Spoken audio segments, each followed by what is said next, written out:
विरोधक काय म्हणतात मग सत्ताधारी काय म्हणतात मला या गोष्टीमध्ये रस नाही। आमची भूमिका स्पष्ट आहे की ह्या संतोष देशमुखच्या हत्यामध्ये ज्यांचा हात असेल मग तो कोणी असो कोणत्याही पक्षाचा असो त्याच्यावर कारवाई ही झाली पाहिजे। एखाद्याची हत्या होते त्या टायमाला मला जो आता फोटो दाखवला देशमुख त्यांच्या भावाने त्याच्यामध्ये जे काही मुलं दाखवले ते 24 ते 26 वर्षांची मुलं आहेत आणि मग त्यांना सांगणारा कोण त्या कोणाच्या मार्फत ती हत्या झाली कोणी यांना हे करायला लावलं या सगळ्या गोष्टी तपासामध्ये येतील आणि ज्यांचाही हात असेल त्यांना हे सरकार माफ करणार नाही हे असं मुख्यमंत्र्यांसहित दोन्ही उपमुख्यमंत्री साहेबांनी सुद्धा सांगितलं। धनंजय मुंडे इथले स्थानिक नेते आहेत तुमचं काही चर्चा झाली की ह्या विषयावर कारण त्यांनी अद्यापर्यंत इथं भेट दिलेली नाही। मी कोणाशीही चर्चा केलेली नाही। मला एकनाथ शिंदे साहेबांनी पाठवलेलं त्यानुसार मी या ठिकाणी आलो। मी पोलीस अधीक्षकांशी चर्चा केली आणि डायरेक्ट या ठिकाणी आलो। शिंदे साहेबांचं काय म्हणणं होतं आपल्याशी काही चर्चा झाली? शिंदे साहेबांचं आम्हाला आणि उदय सामंत साहेबांना स्पष्टपणे निर्देश आहेत तुम्ही जाऊन वस्तुस्थितीचा तिथचा अहवाल आम्हाला द्या आणि जे काही घटना घडली त्या कुटुंबाला जाऊन भेटणे त्यांना दिलासा देणं हे सुद्धा त्यांनी सांगितलं म्हणून आम्ही त्यांना दिलासा द्यायला तर आलोच आहोत परंतु या घटनेच्या खोलापर्यंत जायचा प्रयत्न आम्ही करतोय आणि ती सर्व माहिती एकनाथ शिंदे साहेबांना सुद्धा देणार आहोत। तुम्ही स्वतः आज 15 दिवस झाले आमचं अधिवेशन संपल्यानंतर आम्ही पहिल्यांदा इकडे येण्याचा प्रयत्न केलेला आहे आणि आम्हाला या गोष्टीमध्ये माणुसकी या नात्याने याच्यामध्ये इन्व्हॉल्व होणं आम्हाला आमचे कर्तव्य आम्ही समजतो। आम्हाला राजकारण म्हणून आम्ही याच्यात इकडे आलेलो नाही। आम्हाला त्या संतोषच्या कुटुंबियाला न्याय द्यायचा आमचा प्रयत्न आहे। आता आपण बोलताना असं म्हणाला की संतोषचे घर वगैरे जळते मुख्यमंत्र्यांनी काहीतरी घर बांधण्यानंतर जाहीर केलं तुमच्या मार्फत अशी माहिती येते ती खरी आहे? आता थोड्या वेळामध्ये उदय सामंत येतील निश्चित आम्ही असं कुटुंब वाऱ्यावर सोडणार नाही आणि निश्चित त्याचा तुम्हाला सुद्धा प्रत्यय येईल।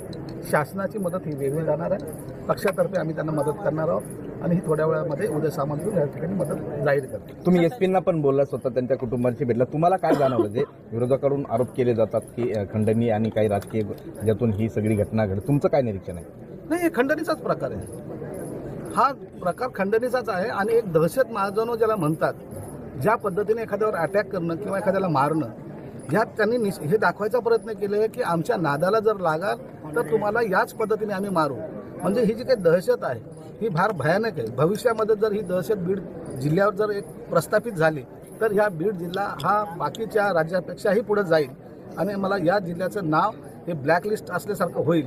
कोणी इथं ना उद्योग येतील ना इथं कोणी राहायला येईल ना अधिकारी काम करायला येईल म्हणून ही दहशत आम्हाला संपवायची। पण आव्हान वाटतं की खरंच बीडची राजकीय बीडची जी शांतता आहे ती भंग झाली आहे दहशतीखाली लोक आहेत आणि एकत्र सगळ्यांचं मी ते पाहिले नाही अनुभवलं आहे। आता मी जेव्हा बीडमध्ये गेलो होतो तर लोक पाहत होते काही लोक माझ्याशी बोलले साहेब आम्हाला थोडी आता भीती वाटायला लागलेली अहो ही छोटी नाही आहे हे प्रत्येक क्षेत्रामध्ये दहशत चालू झालेली फार सकाळच्या कॉलेजच्या मुलींपासून ते संध्याकाळच्या रेती माफिया आणि त्या दारूच्या धंद्यापर्यंत हे दहशत गेलेली म्हणून हे आपल्याला मुळात सहित त्यांना उकळून काढायचं। त्याला काही राजकीय लोक जबाबदार नाहीत का स्थानिक राजकीय नेत्यांची ही जबाबदारी नाही का की इथं शांतता प्रस्थापित करणं? बघा राजकीय कोण काय करतं यापेक्षा आमचं काम जे आहे आम्ही जे सरकार म्हणून आलोय तर या ठिकाणी चांगल्या प्रकारे अधिकाऱ्यांनी काम केलं पाहिजे।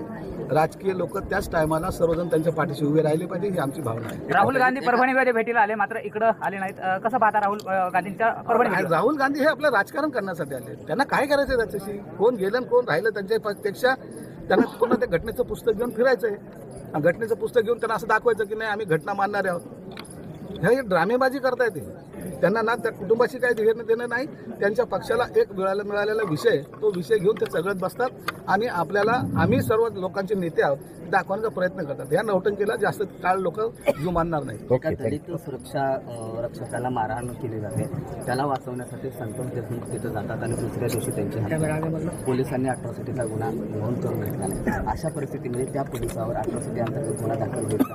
तुम्ही एखादी बैठक अट्रॉसिटी संदर्भातल्या गुन्ह्याबाबत इथे लावली? मी आता तुम्हाला सांगितलं की या ठिकाणचे काही पोलीस अधिकारी हे काही राजकीय नेत्यांच्या किंवा राजकीय गुंडांच्या दहशतीखालीमध्ये काम करत आहेत हे मी स्पष्टपणे सांगतो म्हणून त्यांना पहिले नीट करणं हीच आमची जबाबदारी आहे। सरकार म्हणून सर्वसामान्याला न्याय द्यायची जी काय मी घोषणा करत असतो भाषण करत असतो त्या पद्धतीने आज त्यांना न्याय द्यायची खरी जबाबदारी